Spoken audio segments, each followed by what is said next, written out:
ये पराक्रम बिहार रेजिमेंट का है। It's a very tough situation. We're talking to India. We're talking to China. They've got a big problem there.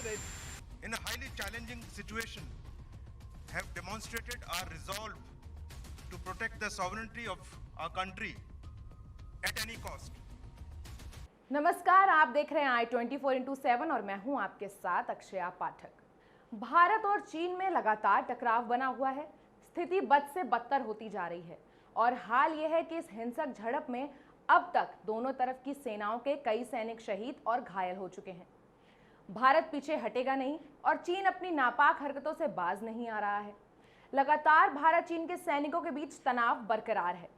किस तरह से शुरू हुई है हिंसक झड़प और अब तक क्या कुछ रहा है भारत और चीन के बीच, देखिए इस रिपोर्ट में।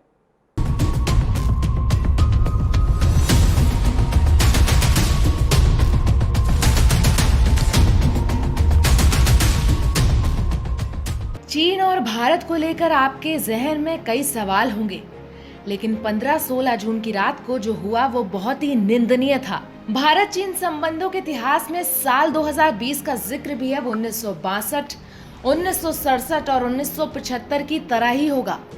वजह साफ है, भारत चीन सीमा विवाद में 45 साल बाद इतनी संख्या में सैनिकों की जान गई। लद्दाख की गलवान घाटी में भारत चीन के सैनिकों के बीच 3 घंटे तक हिंसक झड़प होती रही। बातचीत करने आई भारत की सेना पर चीन ने पत्थर और डंडों से हमला कर दिया, जिसमें भारत के कमांडिंग ऑफिसर समेत 20 सैनिक शहीद हो गए। भारत ने भी इसका पलटकर करारा जवाब दिया, जिसमें चीन के भी 43 सैनिक हताहत हुए। 15 जून को भी सब ठीक ही था, लेकिन शाम को अचानक चीनी सैनिकों ने भारतीय ऑफिसर और उसके 2 जवानों पर हमला बोल दिया। देखते देखते दोनों तरफ से करीब 700 सैनिक वहां जमा हो गए। इस झगड़े की शुरुआत चीन की तरफ से तब हुई जब बातचीत के बाद सैनिकों को पीछे हटाया जा रहा था। हाथ, डंडे, पत्थर की लड़ाई इतनी भयावह थी कि कई सैनिक घाटी से ही नीचे गिर गए।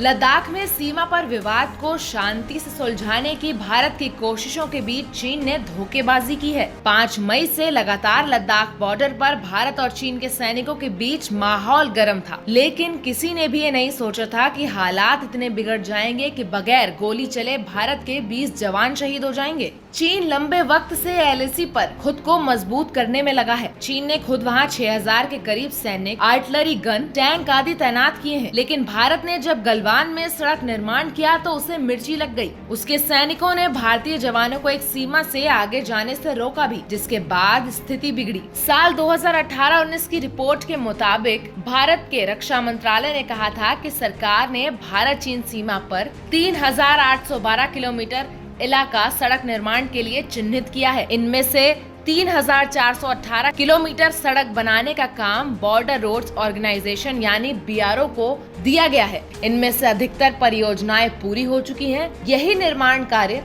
दोनों देशों की विवाद की असली वजह बना। दोनों देशों के मेजर जनरल स्तर के अधिकारियों ने बातचीत करके मामले को सुलझाने की कोशिश लगातार जारी रखी, जिसके बाद सेना ने LAC पर तैनात कमांडरों को मौके पर फैसला लेने के लिए छूट दे दी। अब कमांडर हथियार के इस्तेमाल पर लगी रोक से बंधे नहीं रहेंगे और हालात के हिसाब से फैसला ले सकेंगे। वहीं चीन LAC पर 2 किलोमीटर पीछे हट गया है।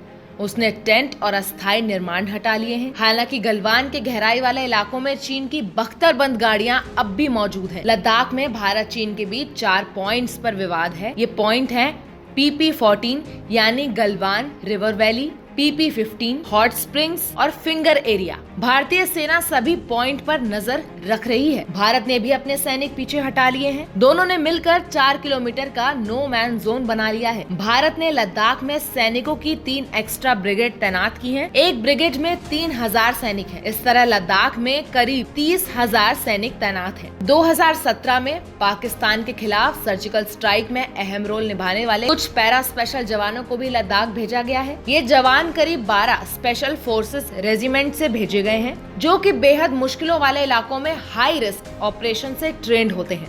भारत चीन के बीच रिश्ते इस वक्त नाजुक दौर में हैं। नरेंद्र मोदी जब से भारत के प्रधानमंत्री बने हैं, उनकी चीन के राष्ट्रपति से पिछले 6 साल में 18 बार मुलाकात हुई है और हाल ही में PM मोदी ने अचानक लद्दाख पहुंचकर चीन को भी संदेश दे दिया है कि चीन अपनी विस्तारवादी नीति छोड़ दे। लद्दाख में गलवान घाटी में भारत और चीन के बीच जो कुछ हुआ वो किसी छोटे युद्ध से कम नहीं था।